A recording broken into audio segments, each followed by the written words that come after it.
Salam sehat. Saya Arda Jemburan akan membawakan pembelajaran tentang hukum Newton. Hukum Newton itu ada tiga. Hukum Newton ada tiga. Yang pertama dikatakan hukum 1 Newton, yaitu tentang hukum kelimbaman atau hukum kemalasan.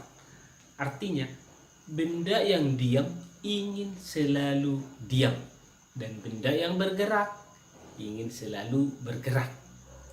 Nah, bagaimana maksudnya seperti benda diam ingin selalu diam dan benda bergerak ingin selalu bergerak?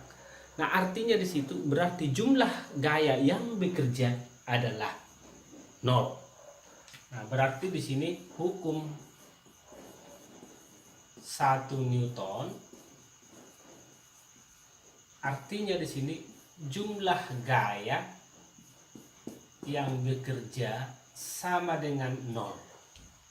Ya, jumlah gaya yang bekerja sama dengan 0. Nah, sedangkan hukum 2 Newton,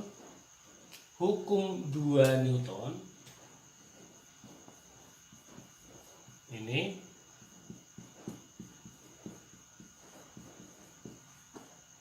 berarti di sini namanya adanya perubahan gerakan atau ada percepatan karena menerima gaya. Berarti di sini F sama dengan M dikali A. Sedangkan hukum 3 Newton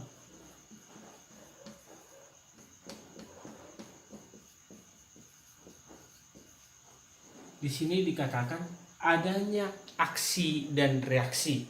Berarti besarnya gaya F aksi sama dengan besarnya gaya minus F reaksi, gaya reaksi ya. Nah, ini. Ya. Jadi kita perhatikan di sini ada hukum 3 Newton. Hukum 1 Newton jumlah gaya sama dengan 0. Hukum 2 Newton berarti percepatan dipengaruhi oleh gaya. Yang ketiga adalah hukum 3 Newton adanya aksi dan reaksi. Oke. Kalau hukum 1 Newton, hukum kelimbaman, benda yang diam ingin selalu diam. Makanya waktu kita naik mobil, kita menjadi penumpang, begitu tikungan ke kanan, kita mengarah ke kiri. Nah, artinya apa? Supaya kita tetap berada pada pendirian.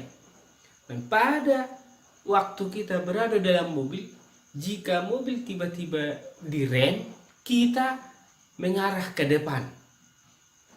Dan jika mobil tiba-tiba melaju cepat, kita mengarah ke belakang.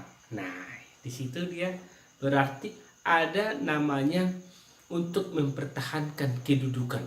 Nah, hukum 1 Newton biasa dikatakan hukum kelimbaman atau hukum kemalasan atau hukum mempertahankan kedudukan. Oke? Nah, yang berikut hukum 2 Newton. Jika ini benda bergerak, lalu ini bisa dipercepat kalau ada gaya yang diterimanya. Contohnya begitu ini bergerak, ini tung. Itu dia ya. Begitu ditabrak, berarti dia menerima gaya, maka ini akan makin cepat. Itulah namanya hukum 2 Newton. Sedangkan hukum 3 Newton, jika terjadi aksi, maka akan ditimbulkan reaksi. Nah, contohnya jika kita mendorong dinding, seolah-olah kita tidak menerima apa-apa, ternyata kalau lantai yang kita pijak itu adalah licin, maka kita akan menjadi mundur. Kenapa? Karena ada gaya yang diberikan oleh dinding yang kokoh tersebut. Nah, kira-kira begitu hubungan antara hukum Newton. Nah, jadi kalau kita lihat di sini ada benda, ada menarik ke sana, kita katakan F. Ada juga menarik ke sana, kita katakan juga F. Kalau ini F1, ini F2. Ya.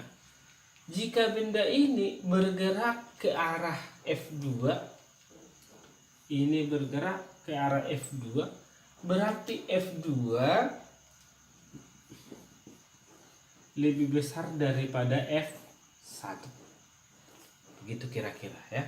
Nah, seperti contohnya kalau kita lihat tarik tambang, pertandingan tarik tambang. Nah, yang sebelah sini menang berarti arah gayanya yang lebih besar ke arah sini. Ya, kira-kira begitu.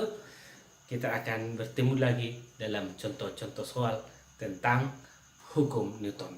Salam sehat.